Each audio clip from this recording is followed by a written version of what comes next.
Kasih karunia yang dari Allah Bapa, Anaknya Tuhan kita Yesus Kristus dan Roh Kudus memberkati saudaraku sekalian. Amin. Selamat pagi dan salam sejahtera untukmu saudaraku dimanapun saudaraku berada. Kembali kita bertemu dalam renungan pagi hari ini.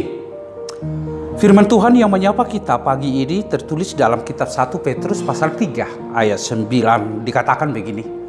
Dan janganlah membalas kejahatan dengan kejahatan atau caci maki dengan caci maki, tetapi sebaliknya hendaklah kamu memberkati, karena untuk itulah kamu dipanggil, yaitu untuk memperoleh berkat. Demikian saudaraku, ada kata yang saya akan baca kembali karena inilah pesan firman Tuhan kepada kita saudaraku. Hendaklah kamu memberkati. Itu yang pertama, panggilan kita semua menjadi berkat. Kenapa? Karena kita sudah diberkati oleh Tuhan. Maka orang yang diberkati dipanggil untuk menjadi berkat. Berkat bagi siapa? Berkat bagi semua. Berkat bagi keluarga, berkat untuk seluruh saudara-saudara dimanapun mereka, berkat kepada lingkungan kita, berkat di tengah-tengah relasi kita, berkat di tengah-tengah bangsa kita ini. Itulah panggilan. Ini tidak bisa kita abaikan, saudara-saudaraku. Karena apa? Karena memang Tuhan itu sudah memberkati kehidupan kita. Karena memang Tuhan sudah melakukan itu kepada semua orang percaya kepada Tuhan. Sehingga bagi orang percaya, tugas misi mulia yang harus dilakukan harus menjadi berkat bagi orang lain. Bila kita tidak bisa melakukan berkat-berkat yang sangat besar dalam kehidupan yang kecil, itu boleh. Misalnya saudaraku, bila dalam relasi kita dengan orang lain, kita bertutur kata dengan baik, kita hormat kepada orang lain, di situ kita sudah menjadi berkat. Di tengah-tengah keluarga, kita mengasihi keluarga kita bisa peduli terhadap mereka, kita bisa senyum kepada mereka, itu juga sudah menjadi berkat. Jadi berkat itu bukan hanya dalam bentuk materi saja, tetapi banyak hal yang bisa kita lakukan supaya menjadi berkat bagi orang lain. Tentu bumi kita akan lebih bersuka cita ketika kita hadir semuanya orang-orang Kristiani menjadi berkat. Bagi siapa? Bagi semua orang yang berbeda suku dengan kita, yang berbeda agama dengan kita, yang berbeda politik dengan kita, yang berbeda dalam segala hal. Tapi kita tetap satu warna, yaitu menjadi berkat bagi orang lain, saudara-saudaraku. Karena untuk itulah kita dipanggil oleh Allah. Kalau dikatakan dipanggil oleh Allah, karena untuk itulah Tuhan memberikan kita waktu hidup di dunia ini. Bagaimana supaya kehidupan kita bermakna? Tentu hidup yang bermakna akan kita perankan apabila kita menjadi berkat bagi semua orang. Saudaraku, jangan takut dan jangan ragu. Bila kita menjadikan hidup kita sebagai berkat, ingatlah saudaraku, Tuhan akan memberkati juga kehidupan kita, memberkati kehidupan saudaraku.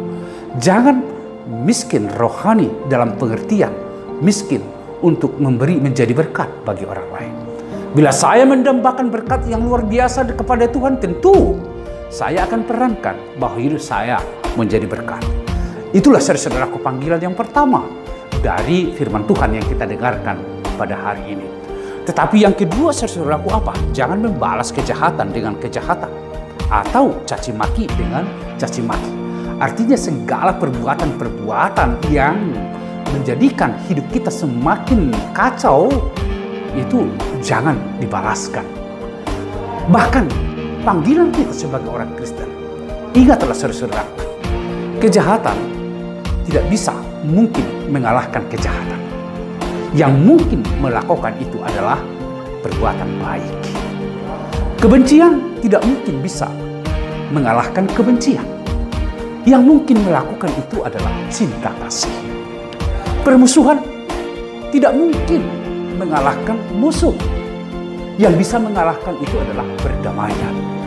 Di sanalah kehidupan kita saudaraku di tengah-tengah dunia ini. Sehingga apa yang menjadi pesan dari firman Tuhan ini kepada kita saudaraku, menjadikan hidup kita bermakna, berarti. Jangan sia-siakan hidupmu di dunia ini dengan hal-hal yang tidak disukai oleh Allah. Tetapi jadikanlah hidupmu ini di sisa waktu yang Tuhan berikan kepada kita ini. Jadikan hidupmu menjadi hidup yang bermakna bagi orang lain. Cinta kasih perankan kepada semua orang. Perdamaian itu perankan kepada semua orang. Kepada orang yang berbeda dengan kita. Bahkan kepada orang yang berbuat jahat. Bahkan kepada orang yang membenci kita. Tuhan sudah memanggil kita untuk menjadi berkat bagi mereka, saudaraku. Dengan demikian, kita akan bersuka cita. Karena misi ini adalah misi Allah. Dan kita dipanggil untuk turut serta dalam misi Allah ini. Membuat kehidupan penuh harmoni. Membuat kehidupan kita penuh damai. Membuat kehidupan ini senyum. Sehingga hidup bersuka cita di dalam keabadian Tuhan. Kita nikmati selama kita hidup. Tuhan memberkatimu. Terima kasih untuk firman yang telah menyapa kami. Sungguh firman-Mu ini menjadi panggilan supaya hidup kami bermakna. Dalam arti hidup menjadi berkat bagi semua orang. Ya Tuhan Allah, kuatkan kami untuk memenangkan peran cinta kasih. Memenangkan perdamaian. Memenangkan perbuatan baik di tengah-tengah dunia ini. Supaya kehidupan kami, Tuhan kehendaki dan hidup kami berkenan kepada Tuhan. Terpujilah nama-Mu, sertailah seluruh umat-Mu yang telah mendengarkan firman. Di dalam cinta kasih Kristus dan di dalam berkat-Mu, biarlah tercurah kepada kami semua. Terpujilah Engkau dalam Yesus Kristus. Amin. Cintailah kehidupan, perankan perdamaian, dan lakukan perbuatan baik. Tuhan memberkatimu, saudaraku.